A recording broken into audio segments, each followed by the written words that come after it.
Online betting বা জুয়া ছড়িয়ে পড়েছে নেশার মতো।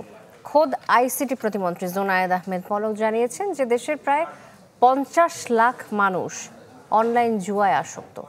এ কারণে বন্ধ করা হয়েছে ২৫০০ ওয়েবসাইট। বিশ্বমানের থার্মিক্স রড, সালাম স্টিল থার্মিক্স, দেশের একমাত্র থার্মিক্স রড। মাঠে খেলে দুই দল, তৃতীয় পক্ষ খেলে মাঠের বাইরে। আইপিএল কিংবা বিপিএল, শহর থেকে গ্রামগঞ্জ সবখানে অনলাইন জুয়ায় জড়ায় লাখো মানুষ। বিশ্বে বিভিন্ন অনলাইনে জুয়ার অনেক ওয়েবসাইট রয়েছে, যার মাধ্যমে প্রতারিত হচ্ছে সাধারণ মানুষ।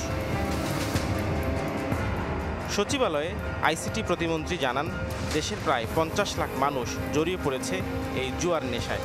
অনলাইন জুয়ায় আসক্ত স্কুল, কলেজ, এমনকি বিশ্ববিদ্যালয়ের শিক্ষার্থী সহ তরুণ প্রজন্ম, চাকরি থেকে অবসরপ্রাপ্তরাও।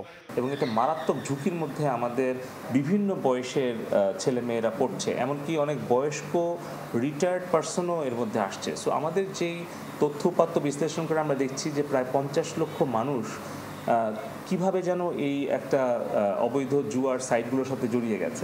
কৌতূহলে মাদকের মতোই জড়িয়ে পড়ছে জুয়ার নেশায়। অবৈধ জুয়ার যে বেটিং সাইটগুলোর অ্যাপ্লিকেশন আছে এগুলোকে ব্লক করা, পাশাপাশি একটা সচেতনতাও তৈরি করা। মোট আর কি ২৬০০ সাইট আমরা ব্লক করেছি এবং এখন মোবাইল অ্যাপগুলো আমরা ব্লক করছি প্রতিনিয়ত, মানে যাতে করে এটা কন্টিনিউয়াস প্রসেস, এটা চলতে থাকে। প্রতিমন্ত্রী জানান, অনলাইনে জুয়া বন্ধে কঠোর আইনের প্রয়োগ জরুরি হয়ে পড়েছে। পুলিশ এবং ইন্টেলিজেন্স সবাই মিলে আমরা একটা ড্রাইভ দিচ্ছি সম্মিলিতভাবে। নাফিউল ইসলাম লিংকন, চ্যানেল 24, ঢাকা।